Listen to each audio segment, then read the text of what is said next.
abantu bose ibi bakomeza.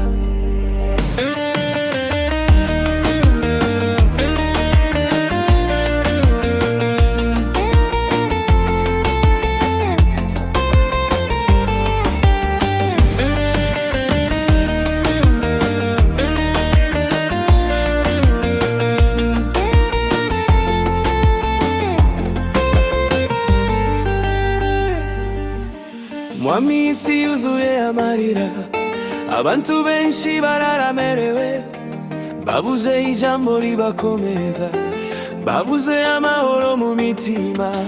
Hari abagenda bateketse, imitima yabo yuzuye intimba, ariko wowe Mana yanje ufite ijambo ribahumuriza. Biraba abantu bose Mwami ko utigeze ubibagirwa. Mana biraba abantu bose ibi bakomeza mu buzima, ko uri hafi yabo Mwami kandi ubakunda iteka. Mana biraba abantu bose ko hari ibyiringiro bisha, niyo baba baracitse intege wawe uracyari kumwe nabo. Mana biraba abantu bose ibi bakomeza mu buzima, hafi yabo Mwami kandi ubakunda iteka. Mana biraba abantu bose ko hari ibyiringiro bisha, niyo baba baracitse intege wawe uracyari kumwe nabo.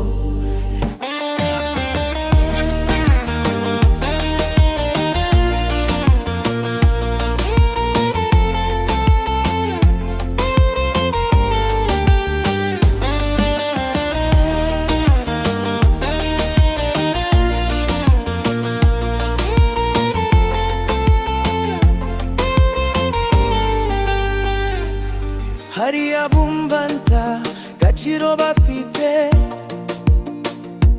hari abibwira ko basigaye bonyine, ariko wowe ubona kure cyane, uzi ejo hazaza habo. Birabarwaye imitima ko hari gukira muri wowe, birabari mu mwijima ko uri umucyo bamurikira. Nduzareke baguma mu boba, bamenyeshe ko uri kumwe nawe. Mana biraba abantu bose ibi bakomeza mu buzima, ko uri hafi yabo Mwami kandi ubakunda iteka.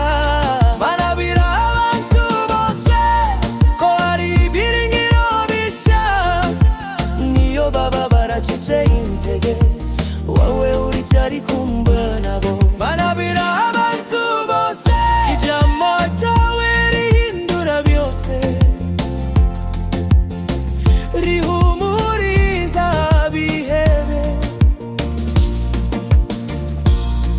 rikongera imbaraga ku bantu bose bakwizera. Mana biraba abantu bose ibi bakomeza mu buzima, tuzakomeza kubi